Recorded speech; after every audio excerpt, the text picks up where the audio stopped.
राधे राधे दोस्तों, जय श्री कुंज बिहारी, जय श्री हरिदास, हरे कृष्णा। आज फिर से एक नए वीडियो में आप सभी का स्वागत है। दोस्तों, आजकल हर कोई व्यक्ति अपने आप को दुखी कहता है, परेशान कहता है। अगर आप भी हो दुखी और परेशान तो ज़रूर सुनिए आज की कथा। शुरुआत से पहले मैं आप सभी के पास एक निवेदन करना चाहती हूँ। अगर आप मेरे चैनल पे नए हो तो कृपया मेरे चैनल को सब्सक्राइब कर दीजिए और बेल आइकन को भी प्रेस करके रखिए ताकि आपको नए नए वीडियो का अपडेट नोटिफिकेशन में मिलता रहेगा। दोस्तों, यदि आपको लगता है कि आपके जीवन में दुख है, परेशानी है, असफलता है, तो सही मायने में आप बिल्कुल गलत हैं, क्योंकि भगवान के शब्दकोश में कहीं भी असफलता, परेशानी, दुख इस तरह की कोई भी शब्द नहीं है। अगर आपके मन में ये शब्द घर कर बैठा है तो आप एक बात सोच लीजिए कि आपके भरोसा बिल्कुल भी ईश्वर पर नहीं है। यदि आप ईश्वर पर विश्वास करते हैं तो मैं एक बात यकीन से कहता हूँ, ये मानना दोस्तों, कि आप अपने जीवन में दुख, परेशानी, असफलता ये सब कुछ कोसों दूर छोड़ आओगे अगर आपका विश्वास और भरोसा ईश्वर पर है तो। एक बार भगवान पर विश्वास रखो, भरोसा रखो। उसके बाद दोस्तों यकीन मानना कि परेशानी, डर, भय, दुख ये सब कुछ अपना अस्तित्व खो देगा। अगर आपके मन में विश्वास हो तो आपको वो भी दिखाई देगा जो साधारण मनुष्य को कभी भी नहीं दिखाई देता है। आपका नज़रिया भी ऐसा हो जाएगा जैसे साधारण मनुष्यों का कभी नहीं होता। इसीलिए तो मैं हमेशा विश्वास और भरोसा की बात करती हूँ, जो केवल हम अपने भगवान के ऊपर ही कर सकते हैं। तो इसी विश्वास के साथ आज एक कहानी आप सभी को मैं सुनाने जा रही हूँ। बड़े ध्यान से सुनिएगा दोस्तों, एक परिवार था और उस परिवार में थे माता पिता और उसके 2 बच्चे। परिवार तो था मध्यम वर्गीय। दोस्तों, उनके ज़िंदगी में संघर्ष बहुत थे, लेकिन खुशियाँ बहुत ज़्यादा थी, क्योंकि संघर्ष को संघर्ष की तरह लेते थे और खुशियों को खुशियों की तरह। जब परिवार की मुखिया संघर्ष को संघर्ष की तरह नहीं लेता तो बाकी परिवार भी बड़े सुख में जीता है, बड़े आनंद में जीता है। तो वो परिवार का जो मुखिया था वो बड़ा सुलझा हुआ था, जो ईश्वर पर विश्वास रखने वाला, बहुत ज़्यादा विश्वास था उनका ईश्वर पर। उनका मानना ये था कि जीवन में जो कुछ भी होता है सब कुछ सिर्फ और सिर्फ ईश्वर की इच्छा से ही होता है। तो फिर जीवन में दुख कैसे आ सकता है? जीवन में असफलता कैसे मिल सकती है? क्योंकि जो कुछ भी हो रहा है वो सब कुछ केवल ईश्वर की मर्ज़ी से ही तो हो रहा है।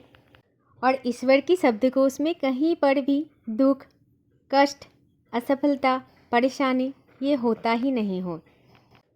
एक बार परिवार की सबकी एक इच्छा हुई कि उनको एक कार लेनी है। बच्चों ने बड़ी ज़िद की कि पापा एक कार ले दो, पापा एक कार की आवश्यकता है। पापा, अड़ोस पड़ोस में तो सबके पास कार है, हमें भी कहीं घूमने जाना चाहते हैं तो हमारे पास भी होना चाहिए ना एक कार। तब पिता ने बच्चे की बात मानकर बोला, ठीक है बेटा, अगले महीने में हमारे घर में भी कार आ जाएगा। फिर अगला महीना आया। पिता ने तो पहले से ही पैसे जोड़ रखे थे और पूरा परिवार मिलके कार लेने शोरूम पर पहुंचा। शोरूम में जाकर के कार को खरीदी। बच्चों में बड़ी खुशी दिख रहा था, बड़ा चाव भी दिख रहा था बच्चों में कि देखो हमारा भी आज नया कार आ गया है और हम इस कार में घूमने जाएंगे। कार को लेकर सबके मन में कुछ अलग अलग सपने बसाए हुए थे।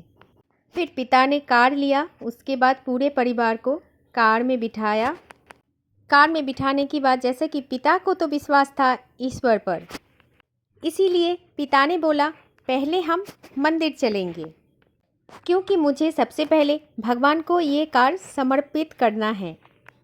भगवान को पहले ये कार समर्पित करेंगे, उसके बाद आगे सफ़र करेंगे हम लोग, और उसके बाद हम कार लेके घर जाएंगे। ये कहकर पिता मंदिर की तरफ जा रहे थे, लेकिन रास्ते में अचानक से तूफान आया है।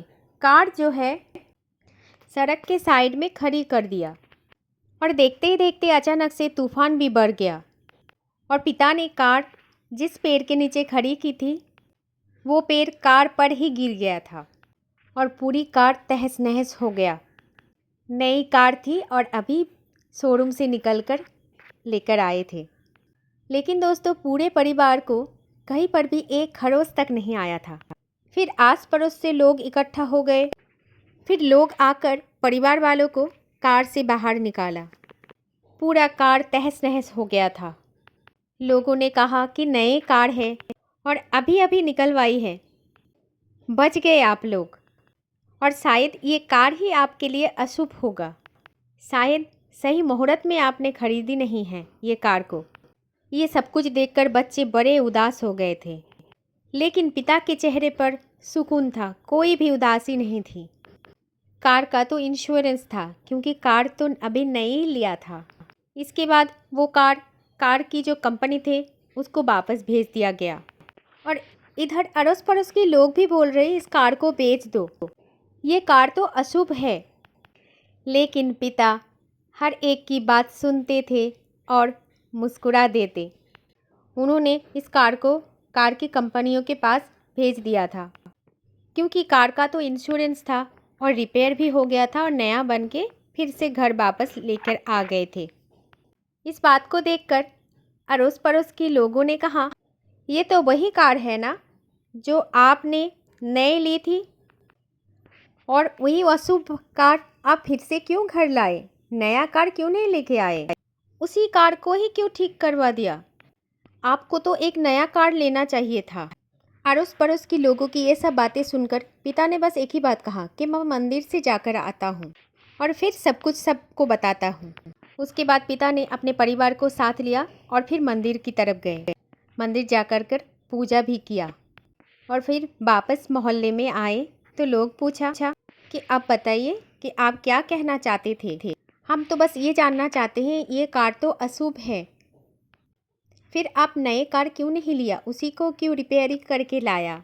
ये कार तो इतना अशुभ है कि पहले दिन ही आपके साथ दुर्घटना हो गई थी।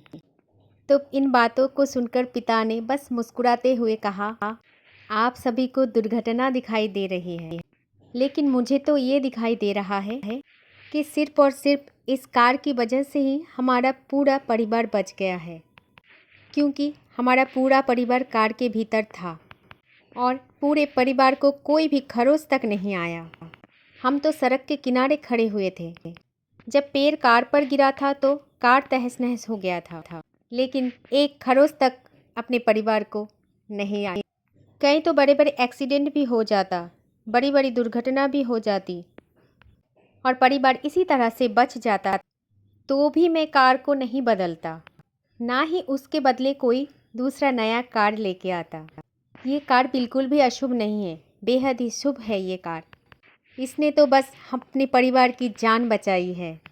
ये भी हो सकता है कि ये दुर्घटना कहीं और भी हो जाता और इससे भी बड़ा हो जाता, लेकिन सिर्फ और सिर्फ इस कार की वजह से हमारा पूरा परिवार आज बचे हुए हैं, हम जिंदा है। हमारे परिवार को एक खरोच तक नहीं आया है। पिता की बातें सुनकर बस एक ही चीज़ समझ में आ रहा है कि समस्या को इस तरह से देखने से समस्या नहीं आता है। हमारा नज़रिया अगर हम बदल दें तो समस्या, कोई भी परेशानी, दुख हमें दुख की तरह नहीं लगेगा। दोस्तों, इस दुनिया में कोई भी चीज़ अशुभ नहीं होते हैं, कोई भी घड़ी अशुभ नहीं होते, क्योंकि इस दुनिया में अशुभ नाम का कोई शब्द भगवान ने रचना की ही नहीं है।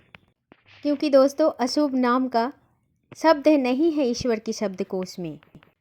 जब से आप ईश्वर पर भरोसा करने लग जाओगे ना, तो आप यकीन मान लेना कि जीवन में जब भी आपके दुख आता है, परेशानी आता है, वही दुख आपके जीवन में सुख का कारण भी है। बस आपको थोड़ा नज़रिया बदल के सोचना पड़ेगा। आप सिर्फ आपके नज़रिया बदलिए और फिर देखिए, आपको महसूस होगा कि आने वाला समय आपके लिए बहुत अच्छा वक्त लेके आने वाला है और इसीलिए ईश्वर आपको तैयार कर रहे हैं। दोस्तों, जीवन में कभी दुख नहीं आता है। जो ईश्वर के सानिध्य में रहते हैं उन्हें हमेशा जीवन में सुख ही सुख दिखाई देते हैं। दुख का कोई नामो निशाना उन्हें दिखाई नहीं देता है। उनको जब दुख आता है तब उसको ये लगता है कि ये सब कुछ जो हो रहा है वो ईश्वर की मर्ज़ी से ही हो रहा है और ये जो समय हमारे जीवन में चल रहा है ये कुछ ना कुछ सिखा के ही जाएगा। अगर कठिन समय, कठिन परिस्थिति में जीवन में आप दुख में दुखी ना होकर ये सोचेंगे कि हम इस समय के पास से कुछ शिक्षा लेंगे, अभी से हम कुछ शिक्षा लेंगे, क्योंकि जब कभी भी हमारे जीवन में कठिन परिस्थितियाँ आएगा तो हम उस कठिन परिस्थितियों को एक पॉजिटिव थिंकिंग से सोचेंगे और जो सोचेंगे वो अच्छा ही सोचेंगे। ये ईश्वर की मर्ज़ी है, यही सोचकर जीवन में आगे बढ़ना चाहिए।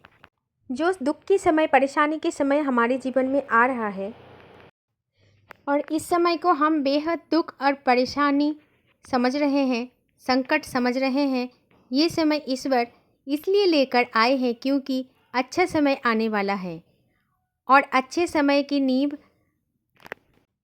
बनेगा ये, क्योंकि भगवान हमारे जीवन में आने वाला अच्छा समय का इंतज़ाम कर रहा है, अच्छे समय की तैयारी हो रही है। इसलिए आप जीवन में जब भी दुख आए ना तो समझिए कि दुख है, क्या करूं क्या ना करूं, ये ना समझकर आप ये समझिए कि ये जो दुख का समय आया है ये बहुत जल्दी अच्छे समय के रूप में बदलने वाला है।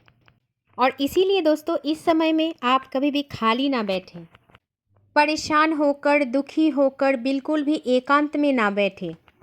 कभी भी ये ना सोचे जीवन में क्या चल रहा है, कभी भी ये ना सोचे कि जीवन में इतना दुख क्यों है, सुख की घड़ी कब आएगी।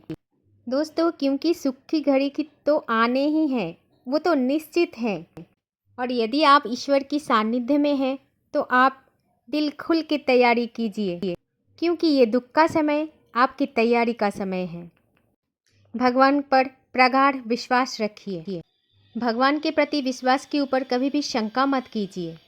यदि आपके मन में कोई भी प्रश्न आता है तो आप यकीन मानना आपका विश्वास पक्का नहीं है, क्योंकि जब विश्वास पक्का हो जाता है भगवान के प्रति तो मन में कोई प्रश्न चिन्ह नहीं होता है और तभी आपको ये एहसास होता है कि आपके जीवन में हो रहा हर कोई चीज़ आपकी ईश्वर कर रहा है, क्योंकि ईश्वर जो कुछ भी करता है उसके पीछे हमेशा हमारे लिए अच्छा ही छिपा रहता है। इसीलिए दोस्तों, दुख के समय जब भी आएगा सोचना कि ये परीक्षा की घड़ी है और परीक्षा तो ऐसा होता है जिन्हें हमें पास का सर्टिफिकेट लेना ही होता है, क्योंकि पास नहीं होंगे तो बार बार परीक्षा देना पड़ेंगे। तो क्यों ना हम ईश्वर की परीक्षा में भी पास हो जाएं, उन्हीं के ऊपर भरोसा और विश्वास करके। उम्मीद है कि आज की जानकारी से आपका विश्वास भगवान के प्रति बढ़ गया है और इसी विश्वास और भरोसा को हासिल करते हुए प्रेम से बोलिए राधे राधे, हरे कृष्णा। अगर आज की जानकारी आपको अच्छे लगे हैं तो प्लीज़ ये वीडियो शेयर कर देना, क्योंकि आप और हमारे जैसा बहुत सारे लोग दुखी और परेशान हैं, उनको भी थोड़ा सा सुकून मिले दुखी और परेशान के समय, उनका भी भरोसा भगवान के प्रति प्रगाढ़ हो जाए। जय जय श्री कृष्णा, राधे राधे। जय श्री कुंज बिहारी, जय श्री हरिदास।